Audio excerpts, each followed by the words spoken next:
The chief executive of the Accra Metropolitan Assembly says the area known as Sodom and Gomorrah will be no more.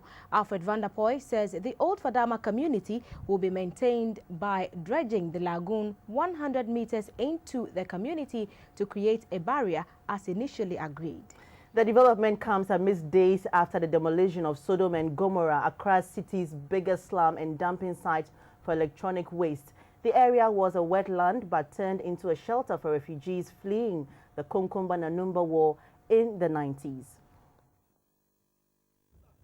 Mr. Alfred Vanderpuije and his entourage, including some opinion leaders of Old Fadama, visited the site to inspect the pegs that marks 100 meters from the lagoon. They resolved to maintain the community 100 meters away from the river. Mr. Vanderpuije said the area known as Sodom and Gomorrah is no more.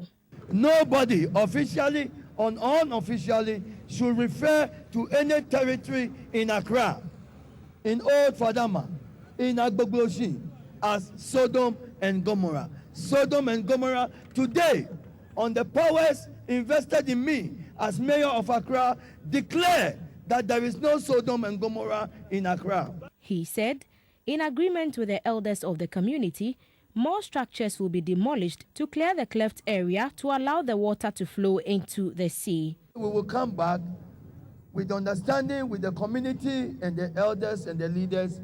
We will also clear those structures which are still in the Kole, in the cleft area. He urged the community members to respect the boundaries and stop dumping refuse into the river. Since there is no more Sodom and Gomorrah, we are going to move the communities away from the boundaries and edges of the Kole Lagoon. Please maintain it. Please take responsibility. Please do not allow anybody to rebuild where we have cleared. An area has been demarcated for the scrap dealers in order to keep the human activity away from the Kole Lagoon as much as possible.